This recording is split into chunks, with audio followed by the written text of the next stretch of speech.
Hello dear students, welcome to Spark Academy. आइए चलिए session की शुरुआत करते हैं अपने। आज हम living life processes in living organism के पार्ट 1 के पेज नंबर 13 को डिस्कस करेंगे। यहाँ पर हम देखेंगे कि कैसे सेल के अंदर रेस्पिरेशन होता है। तो उससे पहले आइए हम रेस्पिरेशन को जान लेते हैं। ह्यूमन बॉडी में या आप बोल सकते हैं किसी भी लिविंग ऑर्गेनिज्म में रेस्पिरेशन के दो टाइप होते हैं। एक रेस्पिरेशन या तो सेलुलर लेवल पर होता है और एक रेस्पिरेशन बॉडी लेवल पर होता है। बॉडी लेवल में रेस्पिरेशन कैसे होता है, जैसे कि आप जानते ही हैं, ये डायग्राम मैंने यहाँ पर बना रखा है। ये रेस्पिरेशन का प्रोसेस है जहाँ पे ये सारे nasal cavity, oral cavity, लैरिंग्स, pharynx, right lungs, left lungs, ये सारे ऑर्गन इन्वॉल्व होते हैं और इस रेस्पिरेशन को बॉडी लेवल पे इस टास्क को कंप्लीट करते हैं। हम सांस को अंदर रेस्पिरेशन में क्या होता है कि जनरली हम ऑक्सीजन का इंटेक करते हैं और कार्बन डाइऑक्साइड को बाहर छोड़ते हैं, यानी कि यहाँ पर ऑक्सीजन और कार्बन डाइऑक्साइड इन दोनों का एक्सचेंज होता है। ऑक्सीजन एंड कार्बन डाइऑक्साइड का एक्सचेंज होता है between the body and the surroundings, between the body और सराउंडिंग के बीच में। तो इस तरीके के रेस्पिरेशन को हम बॉडी लेवल का रेस्पिरेशन कहते हैं। सेल्यूलर रेस्पिरेशन क्या होगा, जैसे कि आपको देख के समझ में आ रहा होगा, सेल्यूलर यानी कि सेल में भी रेस्पिरेशन होता है। आइए उसे समझते हैं। Food stuff are oxidised. इस ऑक्सीडाइज का मतलब क्या होता है बेटा? Breakdown of electrons. Means what? आपको फूड स्टफ से क्या मिलता है? Carbohydrate, fat, protein. Last session में मैंने ऑलरेडी बताया था। तो ये सारा का सारा जो इसेंशियल न्यूट्रिएंट्स है, इन सबको ऑक्सीडाइज का होगा। ये सारे के सारे क्या होंगे? ऑक्सीडाइज होंगे। यानी इसके ऑक्सीडाइजेशन एक प्रोसेस है जिसमें इलेक्ट्रॉन का सेपरेशन हो जाता है, इलेक्ट्रॉन उसमें से रिलीज हो जाएगा। That is called the oxidisation.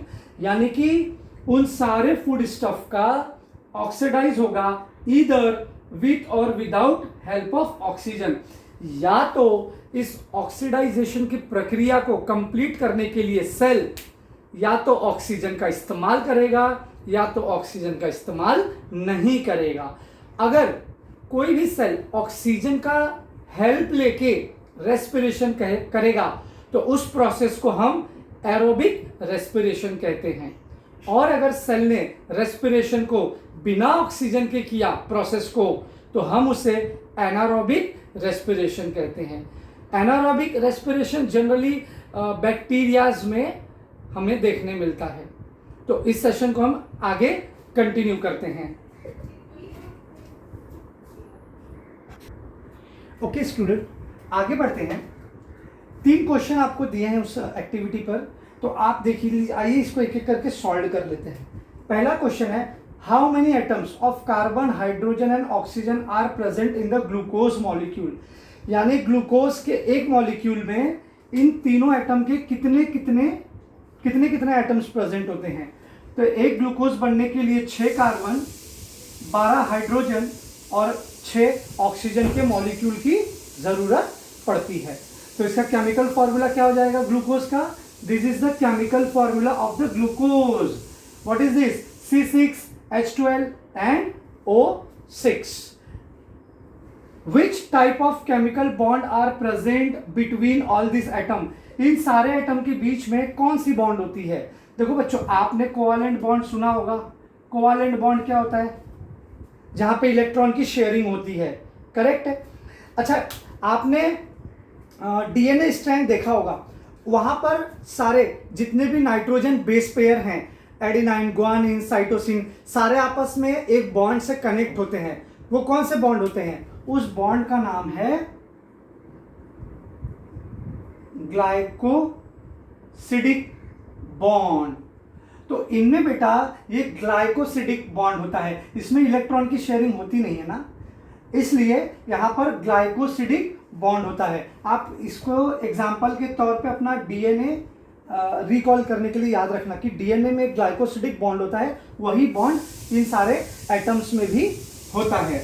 Okay, question number 3 पर देखते हैं, what happened actually when molecule is oxidised in terms of chemistry. Chemistry में क्या होगा जब अगर कोई मॉलिक्यूल ऑक्सीडाइज होगा। ऑक्सीडाइजेशन का मतलब आप जानते हैं, loss of electron.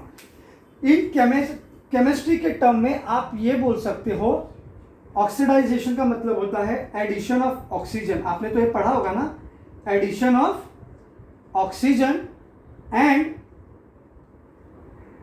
Removal of hydrogen.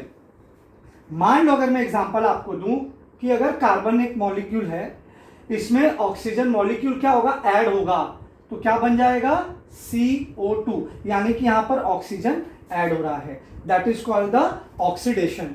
So what happened when actually molecule oxidise. अगर कोई मॉलिक्यूल ऑक्सीडाइज होगा, इसका मतलब क्या है कि वो आज जाकर किसी कंपाउंड में ऐड होगा, किसी मॉलिक्यूल में ऐड होगा और एक कंपाउंड बनाएगा। So what do you mean by oxidation?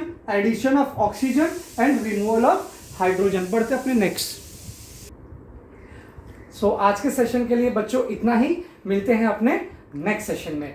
Till that just be at home, do your self study and wish you all the very best.